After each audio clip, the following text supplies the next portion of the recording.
Hi friends, welcome back to my YouTube channel. ತುಂಬ ದಿನ ಆದಮೇಲೆ ನಾನು ನನ್ನ ಒಂದು ಚಾನಲಲ್ಲಿ ವಿಡಿಯೋನ ಅಪ್ಲೋಡ್ ಮಾಡ್ತಾ ಇದ್ದೀನಿ. ಅದು ಬಂದು SSC GDಗೆ ಸಂಬಂಧಪಟ್ಟಿರ್ತಕ್ಕಂಥ ವಿಡಿಯೋ ಆಗಿರುತ್ತೆ. ಸೊ ತುಂಬ ಜನ ನನಗೆ ಕೇಳ್ತಾ ಇದ್ರಿ SSC GD ಬಗ್ಗೆ ತಿಳಿಸ್ಕೊಡಿ, ಅದೇ ರೀತಿ ಬುಕ್ಸು ಮತ್ತು ಕ್ವಶನ್ ಪೇಪರ್ನ ಸೆಂಡ್ ಮಾಡಿ ಅಂತ ಹೇಳಿ ಇನ್ಸ್ಟಾಗ್ರಾಮಲ್ಲಿ ಮೆಸೇಜ್ ಮಾಡಿದ್ರಿ. ಸೊ ನಾನು ಯಾರಿಗೂ ರಿಪ್ಲೈ ಮಾಡಿಲ್ಲ, ಸಾರಿ ಹೇಳ್ತಾ. ಯಾಕಂತ ಹೇಳಿದ್ರೆ ನೆಕ್ಸ್ಟ್ ಇವಾಗ ಏನು ಇದನ್ನು ಕಾಲ್ಫರ್ ಮಾಡಿದ್ದಾರೆ ಇದಕ್ಕೆ ಸಂಬಂಧಪಟ್ಟ ಪ್ರತಿಯೊಂದು ವೀಡಿಯೋಸ್ನ ನಾನು ಅಪ್ಲೋಡ್ ಮಾಡ್ತಾ ಹೋಗ್ತೀನಿ. ಬುಕ್ಸೂ ಕೂಡ ನಿಮಗೆ ಕನ್ನಡದಲ್ಲೇ ಎಕ್ಸಾಮ್ ಇರೋದ್ರಿಂದ ಕನ್ನಡದಲ್ಲೇ ಬೆಸ್ಟ್ ಬುಕ್ಸ್ SSC GD ಅಂತಲೇ ಪರ್ಟಿಕ್ಯುಲರ್ ಆಗಿ ಬುಕ್ ಸ್ಟೋಲಲ್ಲಿ ಅವೈಲಬಲ್ ಇರುತ್ತೆ. ಸೊ ಕನ್ನಡದಲ್ಲಿ ಯಾರೆಲ್ಲ ಸೆಲೆಕ್ಟ್ ಮಾಡಿಕೊಂಡು ಎಕ್ಸಾಮ್ಸ್ನ ಬರಿಬೇಕಂತ ಅಂದ್ಕೊಂಡಿದ್ದೀರಿ ಅವರು ಕನ್ನಡದಲ್ಲೇ ನೀವು ಬುಕ್ಸ್ ತೊಗೊಂಡು ಪ್ರಿಪೇರ್ ಆಗಿ ಚೆನ್ನಾಗಿ ಈ ಒಂದು ಎಕ್ಸಾಮ್ನ ಬರಿಬೋದು. SSC GDಲಿ 2023-24 ಆಲ್ರೆಡಿ ನೋಟಿಫಿಕೇಷನ್ ಔಟ್ ಆಗಿದೆ.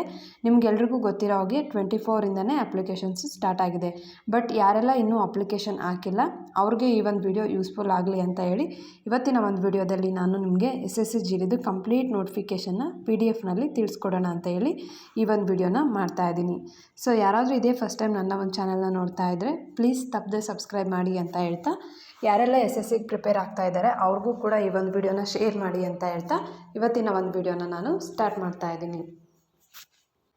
ಇಲ್ಲಿ ನೀವು ನೋಡ್ತಾ ಇರ್ಬೋದು, ಅಪ್ಲಿಕೇಶನ್ ಸ್ಟಾರ್ಟಿಂಗ್ ಡೇಟ್ ಬಂದು ನಿಮಗೆ ಇಲ್ಲಿ 24/11/2023ರಿಂದ ಕ್ಲೋಸ್ ಡೇಟ್ ಬಂದು ನಿಮಗೆ 31/12/2023ವರೆಗೂ ಕೊಟ್ಟಿದ್ದಾರೆ.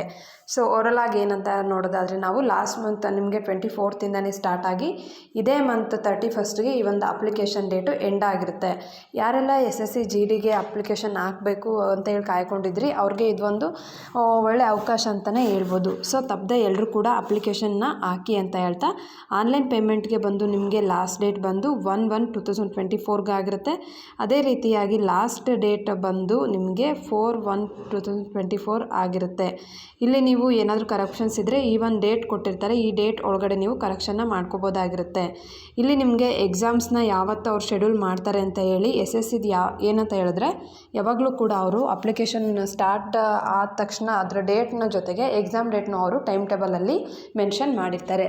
ನಿಮಗೆ ಇಲ್ಲಿ ಅವರು ಕೊಟ್ಟಿದ್ದಾರೆ, ನಿಮಗೆ ಏನಂತ ಹೇಳಿದ್ರೆ ಎಕ್ಸಾಮ್ ಡೇಟ್ ಬಂದು schedule of computer based examination ಬಂದು ನಿಮಗೆ ಫೆಬ್ರವರಿ ಮಾರ್ಚಲ್ಲಿ ಕಂಡಕ್ಟ್ ಮಾಡ್ತಾರಂತೆ 2024ಗೆ ಅಂತ ಹೇಳಿ ಇಲ್ಲಿ ಆಲ್ರೆಡಿ ಮೆನ್ಷನ್ ಮಾಡಿದ್ದಾರೆ.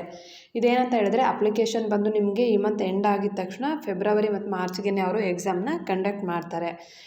ಇವಾಗ ನಾವು ಬಂದು ಅಪ್ಲಿಕೇಶನ್ ಡೇಟ್ನ ನೋಡಿದ್ವಿ, ಅದೇ ರೀತಿ ಎಂಡಿಂಗ್ ಡೇಟ್ನು ನೋಡಿದ್ವಿ. ಸೊ ಯಾರೂ ಕೂಡ ಮಿಸ್ ಮಾಡ್ಕೋಬೇಡಿ, ಇನ್ನೂ ಟೈಮ್ ಇದೆ, 31ವರೆಗೂ ಟೈಮ್ ಇದೆ, ಹೋಗಿ ತಪ್ಪದೆ ಅಪ್ಲಿಕೇಶನ್ನ ಹಾಕಿ ಅಂತ ಹೇಳ್ತಾ. ಈಗ ನೆಕ್ಸ್ಟ್ ನಾವು ನೋಡೋದಾದರೆ ಇವಾಗ ಮೇನ್ ಇಂಪಾರ್ಟೆಂಟ್ ಇದರಲ್ಲಿ ನೋಡ್ಕೊಂಡು ಹೋಗೋಣ.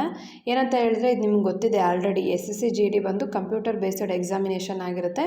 ಆನ್ಲೈನ್ ಎಕ್ಸಾಮ್ ಇದು, ಯಾವುದೇ ರೀತಿಯಾಗಿ ರಿಟರ್ನ್ ಎಕ್ಸಾಮ್ ಆಗಲಿ ಇರೋದಿಲ್ಲ. ನೀವೇನಂತ ಹೇಳಿದ್ರೆ ಎಕ್ಸಾಮ್ ದಿನ ಅಲ್ಲಿ ಹೋದರೆ ಅವರೇ ನಿಮಗೆ ವರ್ಕ್ಶೀಟ್ಸ್ ಎಲ್ಲ ಪ್ರೊವೈಡ್ ಮಾಡ್ತಾರೆ, ಹೋಗಿ ನೀವು ಎಕ್ಸಾಮ್ನ ಅಟೆಂಡ್ ಮಾಡ್ಕೊಂಡು ಬರಬೇಕಾಗಿರುತ್ತೆ. ಮೇಯ್ನಾಗಿ ನಾವು ಇಲ್ಲಿ ಏನು ನೋಡ್ತಾ ಹೋಗ್ತೀವಿ ಅಂತ ಹೇಳಿದ್ರೆ ಇಲ್ಲಿ ನೀವು ನೋಡ್ತಾ ಇರ್ಬೋದು ಎಕ್ಸಾಮ್ ಬಂದು ಎಷ್ಟು ಯಾವ್ಯಾವ ಲ್ಯಾಂಗ್ವೇಜಲ್ಲಿ ಅವರು ಕಂಡಕ್ಟ್ ಮಾಡ್ತಾ ಇದ್ದಾರೆ ಅಂತ ನಾವು ನೋಡೋದಾದರೆ ಇಲ್ಲಿ ನೀವು ನೋಡ್ತಾ ಇರ್ಬೋದು ಕಂಪ್ಯೂಟರ್ ಬೇಸ್ಡ್ ಎಕ್ಸಾಮಿನೇಷನ್ ಅಂತ ಹೇಳಿ ಅವರು ಏನು ಮೆನ್ಷನ್ ಮಾಡಿದ್ದಾರೆ. ಟೋಟಲ್ ಆಗಿ ನಿಮಗೆ 13 ಲ್ಯಾಂಗ್ವೇಜಲ್ಲಿ ಈ ಒಂದು ಎಕ್ಸಾಮ್ ನಡೀತಕ್ಕಂಥದ್ದು, ಅದರಲ್ಲಿ ನಮ್ಮ ಒಂದು ಕನ್ನಡನೂ ಕೂಡ ಇದೆ. ಇಲ್ಲಿ ನೀವು ನೋಡ್ತಾ ಇರ್ಬೋದು. ಸೊ SSC GD ಎಕ್ಸಾಮ್ ಮುಂಚೆ ಎಲ್ಲ ಇಂಗ್ಲೀಷ್ ಮತ್ತು ಹಿಂದಿಯಲ್ಲಿ ಕಂಡಕ್ಟ್ ಮಾಡ್ತಾಯಿದ್ರು. ಬಟ್ ಲಾಸ್ಟ್ ಟೈಮಿಂದ ನಿಮ್ಗೆ ಏನಂತ ಹೇಳಿದ್ರೆ ಕನ್ನಡದಲ್ಲಿ ಕೂಡ ಅದನ್ನು ಎಕ್ಸಾಮ್ನ ನೀವು ತೊಗೋಬೋದಾಗಿದೆ. ಕನ್ನಡದಲ್ಲಿ ಇರೋದ್ರಿಂದ ಕರ್ನಾಟಕದವರು ಕೂಡ ತುಂಬ ಚೆನ್ನಾಗಿ ಎಕ್ಸಾಮ್ನ ಇದನ್ನು ಯುಟಿಲೈಸ್ ಮಾಡಿಕೊಂಡು ಅದೇ ರೀತಿ ಇದರಲ್ಲಿ ಕ್ವಾಲಿಫೈ ಆಗ್ಬೋದು, ಸಕ್ಸಸ್ ಕೂಡ ಆಗ್ಬೋದು ಅಂತ ಇಲ್ಲಿ ನೋಡ್ಬೋದಾಗಿದೆ. ಯಾಕಂದರೆ ಕನ್ನಡದಲ್ಲಿ ಪ್ರಿಪೇರ್ ಆಗ್ತಾ ಇರ್ತೀರಿ ಆಲ್ಮೋಸ್ಟು ಸ್ಟೇಟ್ ಲೆವೆಲ್ಗೆ, ಆ ಒಂದು ಬೇಸಿಸ್ ಮೇಲೆ ನೀವು SSC GDನೂ ಟ್ರೈ ಮಾಡಿ. ಇಲ್ಲಿ ನೀವು ನೋಡಿದ್ರಿ ಈಗ 13 ಲ್ಯಾಂಗ್ವೇಜಸ್ಸಲ್ಲಿ ಎಕ್ಸಾಮ್ನ ಕಂಡಕ್ಟ್ ಮಾಡ್ತಾ ಇದ್ದಾರೆ ಅಂತ ಹೇಳಿ. ನೆಕ್ಸ್ಟ್ ನಾವು ನೋಡ್ತಾ ಹೋದರೆ ಇಲ್ಲಿ ನೀವು ನೋಡ್ಬೋದು ಫಸ್ಟ್ ಎಕ್ಸಾಮ್ ಇರುತ್ತೆ. ಎಕ್ಸಾಮಲ್ಲಿ ಕ್ವಾಲಿಫೈ ಆದರೆ ನಿಮಗೆ PST PET ಇಲ್ಲಿ ಕೆಲವೊಂದು ಟೆಸ್ಟ್ಗಳನ್ನ ಕೊಟ್ಟಿದ್ದಾರೆ. ಈ ಟೆಸ್ಟ್ಗಳಿರುತ್ತೆ, ಫಿಸಿಕಲ್ ಇರುತ್ತೆ, ಮೆಡಿಕಲ್ ಇರುತ್ತೆ. ಅದಾದ ನಂತರ ನಿಮಗೆ ಮೆರಿಟ್ ಲಿಸ್ಟ್ನ ಅವರು ಬಿಡ್ತಾರೆ. ಅದರಲ್ಲಿ ನಿಮ್ಮ ಹೆಸರು ಬಂದಿತ್ತು ಅಂತ ಹೇಳಿದ್ರೆ ನೀವು ಆ ಒಂದು ಜಾಬ್ಗೆ ಏನು ಅಪ್ಲಿಕೇಶನ್ ಹಾಕಿರ್ತೀರ ಅದಕ್ಕೆ ಕ್ವಾಲಿಫೈ ಆಗಿರ್ತೀರ.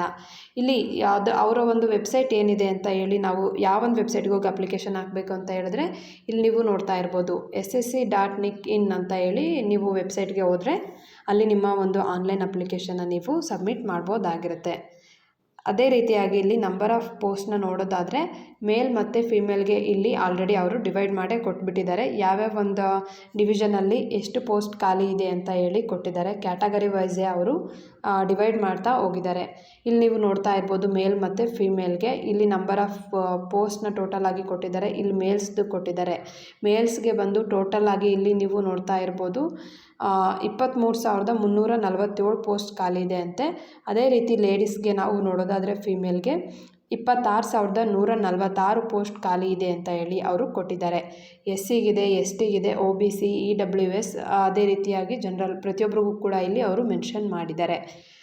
SSC GDಲಿ ಖಾಲಿ ಇರ್ತಕ್ಕಂಥ ಪೋಸ್ಟ್ಗಳನ್ನ ನಾವು ನೋಡೋದಾದರೆ BSF ಮತ್ತು CISF, CRPF, SSB, ITBR, ITBP, AR, SSF ಈ ರೀತಿಯಾಗಿ ಅವರು ಪೋಸ್ಟ್ನ ಡಿವೈಡ್ ಮಾಡ್ತಾ ಹೋಗಿದ್ದಾರೆ. ಯಾರಿಗೆ ಯಾವ ಒಂದು ಪೋಸ್ಟ್ ಮೇಲೆ ಇಂಟ್ರೆಸ್ಟ್ ಇರುತ್ತೋ ಅವರು SSC GDಯಲ್ಲಿ ಲಾಗಿನ್ ಆಗಿಬಿಟ್ಟು ನಿಮ್ಮ ಒಂದು ಆಯ್ಕೆನ ನೀವು ಅಪ್ಲಿಕೇಶನಲ್ಲಿ ಫಿಲಪ್ ಮಾಡಿ ಅರ್ಜಿಯನ್ನು ಹಾಕಬೇಕಾಗುತ್ತೆ.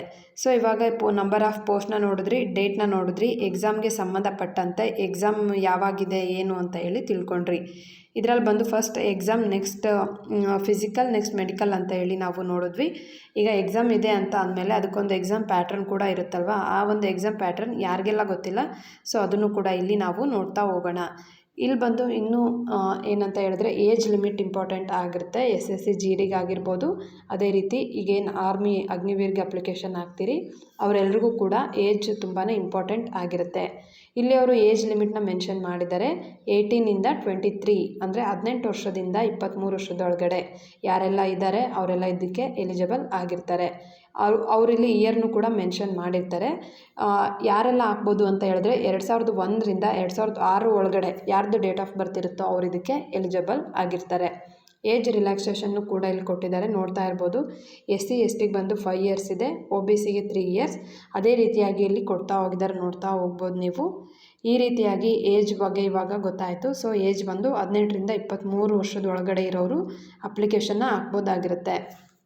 ಇನ್ನೂ ಏನು ಅಂತ ಹೇಳಿದ್ರೆ NCCಗೆ ಯಾರೆಲ್ಲ ರಿಸರ್ವೇಷನ್ ಪಡ್ಕೋಬೇಕು ಅಂತ ಇದ್ದೀರಾ, ಯಾರೆಲ್ಲ ಸ್ಕೂಲ್ ಮತ್ತು ಇದರಲ್ಲಿ ಕಾಲೇಜಲ್ಲಿ NCC ಮಾಡ್ಕೊಂಡಿರ್ತೀರ ಅವ್ರಿಗೂ ಕೂಡ ಇಲ್ಲಿ C ಸರ್ಟಿಫಿಕೇಟ್ ಇರೋರಿಗೆ B ಸರ್ಟಿಫಿಕೇಟ್, A ಸರ್ಟಿಫಿಕೇಟ್ ಈ ರೀತಿಯಾಗಿ ನಿಮಗೆ ಅವರು ರಿಸರ್ವೇಷನ್ನ ಕೊಡ್ತಾ ಹೋಗಿದ್ದಾರೆ. ಇಲ್ಲಿ ನೋಡ್ತಾ ಇರ್ಬೋದು, ಅದೊಂದು ಪ್ಲಸ್ ಪಾಯಿಂಟ್ ಆಗುತ್ತೆ. NCC ಮಾಡ್ಕೊಂಡವ್ರಿಗೆ ಯಾವ ರೀತಿಯಾಗಿ ಅಪ್ಲೈ ಮಾಡ್ಬೋದು ಅಂತ ಕೂಡ ಇಲ್ಲಿ ಕೊಟ್ಟಿದ್ದಾರೆ. ಇದನ್ನು ಓದ್ಕೊಂಡು ನೀವು ಅಪ್ಲಿಕೇಶನ್ನ ಫಿಲಪ್ ಮಾಡಿ. ಏನಿಲ್ಲ ಅವರ ಒಂದು ವೆಬ್ಸೈಟಿಗೆ ಹೋದ್ರಿ ಅಂತ ಹೇಳಿದ್ರೆ ಅಲ್ಲೆಲ್ಲ ನಿಮ್ಗೆ ಗೊತ್ತಾಗುತ್ತೆ. 1 by 1 ಎಲ್ಲ ನೀವು ಅಪ್ಡೇಟ್ ಮಾಡ್ತಾ ಹೋಗಬೇಕಾಗುತ್ತೆ. ಲಾಸ್ಟ್ ಡೇಟ್ ನಿಮಗೆ ಹೇಳಿದ್ದೀನಿ, ಇದೇ ಮಂತ್ 31ಗೆ ಲಾಸ್ಟ್ ಡೇಟ್ ಇದೆ. ಅಪ್ಲಿಕೇಶನ್ ಫೀಸ್ ಬಂದು 100 ರೂಪೀಸ್ ಇರುತ್ತಂತೆ. Women candidates and candidates belonging ಇಲ್ಲಿ ಕೊಟ್ಟಿದ್ದಾರೆ. ಕೆಲವೊಂದು ಶೆಡ್ಯೂಲ್ ಕ್ಯಾಸ್ಟ್ಗೆ ಯಾವುದೇ ರೀತಿಯಾಗಿರ್ತಕ್ಕಂಥ ಫೀಸ್ ಇರೋದಿಲ್ಲ ಅಂತೆ. Reservation are excepted from payment of fees ಅಂತ ಹೇಳಿ ಕೊಟ್ಟಿದ್ದಾರೆ. ಅಲ್ಲಿ ಒಂದು ಫೀಸ್ ಸ್ಟ್ರಕ್ಚರ್ ಫೀಮೇಲ್ಸ್ಗೆ ಮತ್ತು ಕೆಲವೊಂದು ಪರ್ಟಿಕ್ಯುಲರ್ ಕ್ಯಾಸ್ಟ್ಗೆ ಏನಿರುತ್ತೆ ಅದನ್ನು ನೋಡಿಕೊಂಡು ಹಾಕಿ. ಫೀಸ್ ಇಲ್ಲ ಅನ್ಕೋತೀನಿ ಮೇ ಬಿ ನಾನು ಫೀಮೇಲ್ಸ್ಗೆ. ನೆಕ್ಸ್ಟ್ ಇಲ್ಲಿ ನೋಡೋದಾದರೆ ಎಕ್ಸಾಮ್ ಸೆಂಟರ್ಸ್ನ ಕರ್ನಾಟಕದಲ್ಲಿ ಇಲ್ಲಿ ನೀವು ನೋಡ್ತಾ ಇರ್ಬೋದು. ಕರ್ನಾಟಕದಲ್ಲಿ ಕೆಲವೊಂದು ಸೆಲೆಕ್ಟೆಡ್ ಪ್ಲೇಸಲ್ಲಿ ಮಾತ್ರ ಎಕ್ಸಾಮ್ ನಡೀತಕ್ಕಂಥದ್ದು, ಎಲ್ಲ ಡಿಸ್ಟಿಕಲ್ಲೂ ಕೂಡ ಇರೋದಿಲ್ಲ.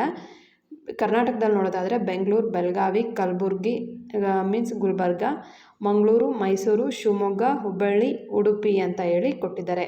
ಇಷ್ಟು ನಿಮಗೆ ಕರ್ನಾಟಕದಲ್ಲಿರ್ತಕ್ಕಂಥ ಎಕ್ಸಾಮಿನೇಷನ್ ಸೆಂಟರ್ಸ್ ಆಗಿರುತ್ತೆ. ಅದರ್ವೈಸ್ ಫೈನಲ್ ಆಗಿ ನೀವು ಇವಾಗ ಏನು ನೋಡೋದು ಅಂತ ಹೇಳಿದ್ರೆ ಎಕ್ಸಾಮ್ ಪ್ಯಾಟರ್ನ್ನ ನೋಡೋಣ.